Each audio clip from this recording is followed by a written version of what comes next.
bishop, the rector, the director, other provincials, and my dear brothers, you have enough already heard for today. I don't want to give you more. Yes. Yeah.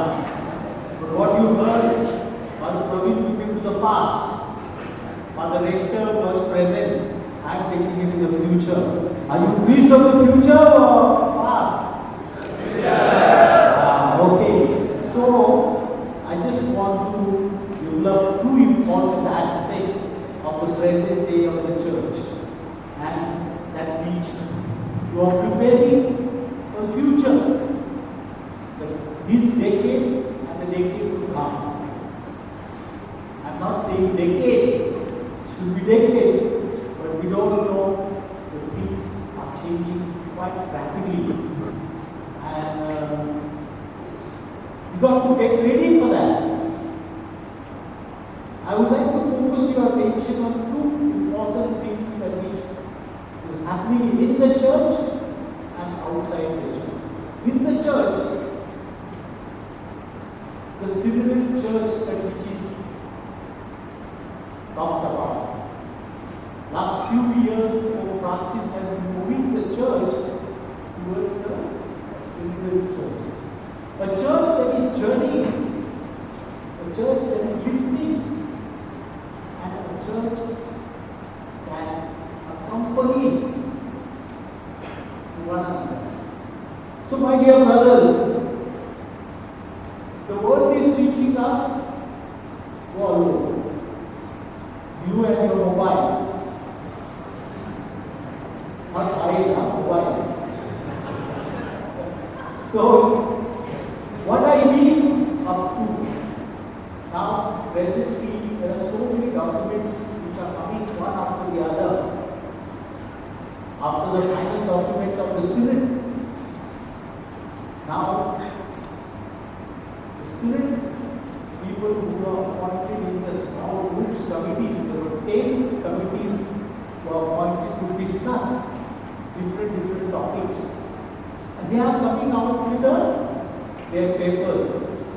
These are not called church documents, but these are papers presented by these committees. And the first committee that which presented their report, very important, the cry of the poor and the cry of the earth. After the final document of the Synod, there is a cry of the earth and cry of the poor. Then there is a ratio fundamentalists, what we are doing today. The ongoing formation of the seminarians, the formation of the seminarians and the sacred priesthood. So these are what you are learning. Also, you have to continue as a priest. And that is another paper that which is come out from the committee. Then the digital environment that which we are living in today. So these are all focusing our attention towards the future, the church of the future. That is you got to be prepared for this new thinking that which is coming in the church. Then the Pope came out last year during the Jubilee year, Pope Leo came out with the drawing of the maps of hope for the education and culture that which you are now affiliated. That department came out with the dicastery. The dicastery came out with the new document that is drawing the maps of hope. Hope for the future. How that can be, you all go through it and you will find a lot of ideas coming in. And then, now recently, Pope Leo has come out with this Magnificat Humanitas, that which I referred with in my homily. It is on the safeguarding the human person in the time of artificial intelligence. And this document is very important for our time. That how we can safeguard human person person's dignity. Therefore, Pope is referring to the Catholic social teaching, CST, in this document mainly, that the whole ministries, all our ministries, education ministry, health ministry, pastoral ministry, social ministry, are drawn from these few principles on which our ministries are standing, that we draw out from this ministry. The first principle of this Catholic social teaching is human dignity. All that which we do, the church does, is based on and working for human dignity.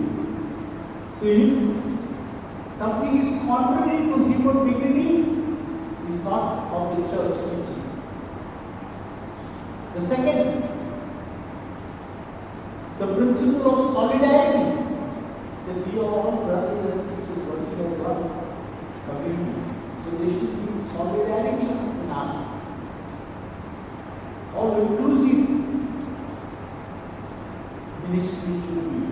The third, principle of subsidiarity, that I am not alone, but there is a whole church, and the church has everyone, all inclusive, everyone has its role to play. The fourth, the common good, that the church exists for everyone and does something for everyone. The fifth, the justice, freedom and peace. These values that the church holds dear to us. And these are the 5 principles on which the church derives our ministries. So therefore what we are learning should be from the right direction. As I told yesterday night, we were in the discussion with the same dicastery. We should dig in, who is one of the secretaries of the dicastery for culture and education.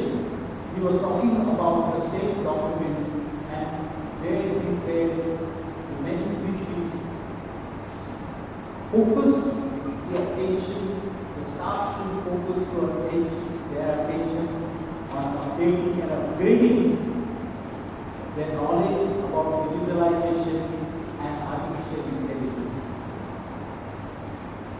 Then the students forming proper foundation on the principles that which the Catholic social teaching is giving us. And in future, this we will have to take to our people, so our people don't remain out of it.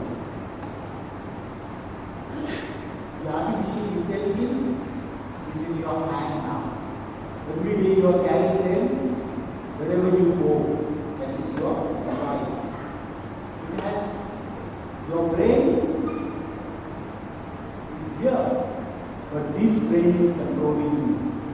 Because there is an artificial intelligence put in every mobile. So my dear brothers, you are the peace for next decades to come. And that is where we got to be prepared for the years to come. And this has to be done in the seminary. So my question, as I conclude, my 3 questions to you: are we prepared sufficiently for the present day challenges that which are ahead of us? Second question: how are we going to implement what we learn in the seminary now, in our theology, in our different courses, in our pastoral ministry? The third,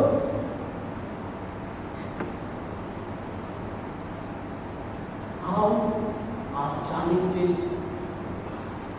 are we going to turn them into opportunities? Or are we going to get fearful and trying to run away from what is happening and what is going to happen. We are confronted today with these challenges ahead of us. Let's work to make it as an opportunity to make our church better, relevant for today and tomorrow. So, as it is said,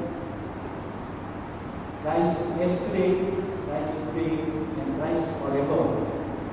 So, He is the one who was with us yesterday, today, and He will be with us forever. And with that spirit, let us work together to make our church better, our diocese, our presbyterial, our parishes more and more effective instrument of God's message, reaching out to them, the values of God's kingdom, reaching out to them and living those values of God's kingdom in our day-to-day life. So I wish you all the best and thank you very much. God bless you.